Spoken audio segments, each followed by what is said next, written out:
Hello everyone, and welcome on back to the channel. It is so nice to see you today, especially because we are going to be talking about the next major release for Guild Wars 2 Janthir Wilds, Repentance.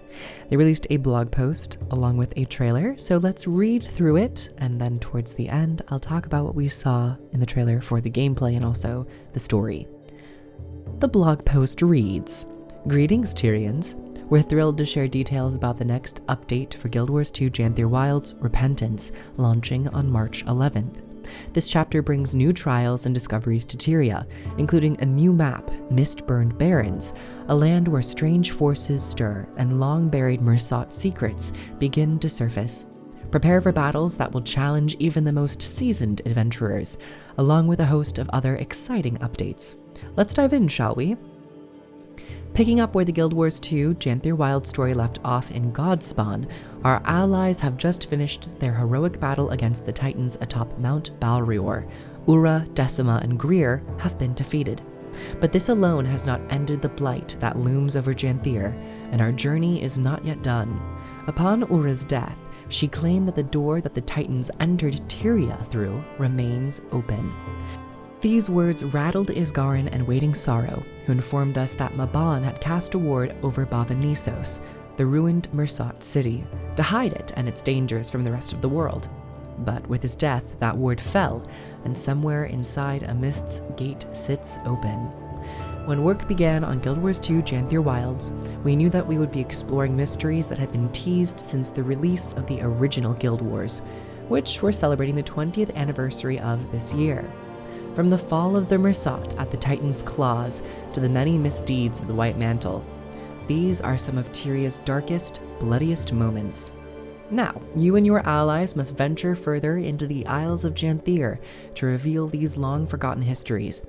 Maybe with this knowledge, we can cleanse Janthir once and for all. We've traveled from the comforts of home in Lowland Shore into the stormy, damp woods of Janthir's century.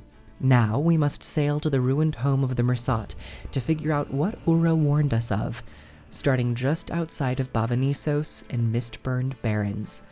I gotta say, this section was pretty well written. I think it definitely generated a sense of importance and gravitas, especially because they keep reminding us that some of the mysteries that were established in Guild Wars 1 are maybe going to be hinted at or tackled in this update.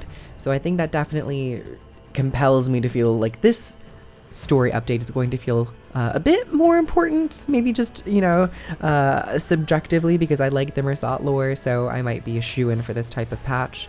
But I think they did a really good job at least setting it up lore-wise. And then they're continuing with a little section on the Mistburned Barrens, where we can get into some more of the gameplay of the open world. The section reads, "As the Tyrian Alliance sets out to explore the ruins of Bavanissos, they face a uniquely hazardous environment. Even though hundreds of years have passed since the Door of Kamali was opened, the Barrens are still fraught with the remains of Mersat experiments in spectral agony and long saturated with bloodstone magic and mistburn. The ghosts of the Mersat and their victims cling to the land, forever haunting this cursed place. To safely explore this grim landscape, the Tyrian Alliance has put together survey parties to unravel the mysteries buried within the crumbling corridors. Players will be able to participate in 3 unique surveys from the base camp at the ruin's mouth. To the north, players will reactivate an enormous dormant construct and use it to cross a spectral agony-flooded valley.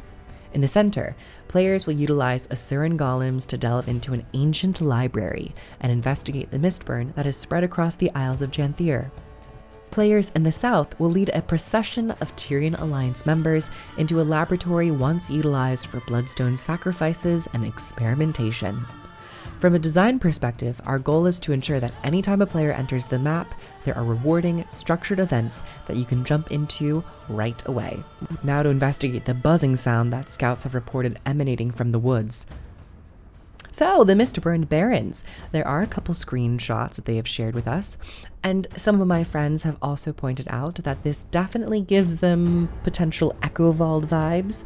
With the End of Dragons expansion, we had some more Gothic cathedral architecture, and we seem to be getting a little bit of that here, mixed in with some other elements that might be a bit more Terrir inspired, which I personally love.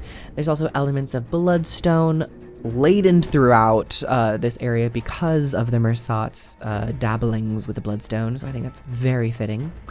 And it does excite me. It seems like this map could be slightly more enclosed with various levels and layers and pockets of secrets and lores to discover. And the final section that I really want to talk about is the new arrivals section with all the updates and additions coming to this patch. It reads, next week's Repentance update brings several exciting additions to Guild Wars 2 Janthir Wilds, including the highly anticipated challenge mode for the Mount Balrior raid. If you've been searching for your next raid challenge, this is your chance to join the race for world first completion as guilds push the limits of coordination, strategy, and execution. And for those seeking the ultimate trial, the final boss, Ura, will be available as a legendary mode encounter on March 25th. We plan to stagger the release of challenge mode and legendary mode releases like this going forward to give ourselves an opportunity to address encounter balance concerns before the legendary mode is released.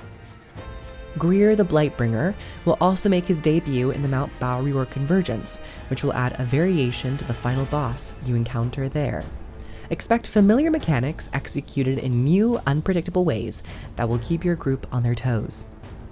Now, with the addition of a new map and story chapters, we're introducing the Mersat Shadowcraft Mastery Track. For lore enthusiasts, we recently explored Mersat history and its ties to Janthir Wilds in their last narrative blog post, which I have a video on. Go check that out if you like. If you're curious about the origins of the Mersat, this deep dive will provide insights into their role in the story and even offer hints about the upcoming Mastery Track. New relics will also be added, and there was a little bit of a teaser with a balance patch livestream, and you can go on the official Guild Wars 2 Twitch to go and check that out. And, of course, new releases means new rewards, including updates to the Wizard's Vault and Twitch drops. So stay tuned for next week's blog post, where they will dive into more details then. As a final note, as this is not going to be a competitive focused video, there are quality of life updates coming to World vs. World on the March 11th update with an additional tab in the guild section. And then for structured PvP, the new push game mode, which they were beta testing, is getting a second beta event starting May 20th, going to May 26th. So if you liked it, as I did personally, they're going to be running that again, and hopefully with some new and exciting changes. I think this will be really cool. I think that kind of is the gist. That really is the gist of the blog post. I think they gave us some nice little bits of lore and elements to look forward to in this next update. And the final thing that we really have to talk about is kind of what's been playing in the background, which is the trailer for Repentance. This trailer was pretty enjoyable. I am kind of a fanboy of Mabon, and it seems like he's going to be returning in some way in regards to his wards coming down. There seems to be his ghostly specter perhaps here. Who knows, but it seems like he could be a part of this story once more. And additionally, Isgarin is here, talking about the Mersat, I think, as a seer against the Mersat seer wars. Isgarin definitely has more stakes in this moment in the story, so I'm excited to see him here and maybe have more action. And then there were just some more ominous Mersat sounding enemies in the trailer to act as the antagonist. But as for the visuals, this is where I really got the sense of it's a very interesting map. They didn't really like zoom the camera out super far like they did with like Janthir Sintry or Lowland Shore, so I don't really know the entire like surface area of this map or like the scale of it. It seems like it's going to be a lot of specific channels and pathways where events will be popping up in the north, in the center, and in the south regions, as I mentioned in the blog post. and that'll be cool. Hopefully the events are diverse and varied to keep each section feeling exciting and new. For a time, of course. And then they also show off some of the enemies, which seem to be mostly dead spirits of perhaps White Mantle and also Mersat. We see some Jade constructs and potential like living humanoid White Mantles that might be in the area, at least from the story that was mentioned like when the expansion first launched, that they might be here. And that's kind of it. It looks new, and I'm excited to see how the actual story unfolds with the Mersat, with Isgarin. Mabon, is Mabon gonna come back? I would love to see Mabon again. That is just about it for the trailer and what we know of Repentance for now. I would love to hear what you all have to think and say down below in the comments. Are you guys excited for Repentance? I would love to hear it all down below. If you'd like to catch me over on Twitch, I stream there Friday through Sunday playing MMOs, Marvel Rivals, Baldur's Gate, various games, so check me out over there. Like, comment, and subscribe, and I'll see you guys in the next video. Bye, everyone. Mwah.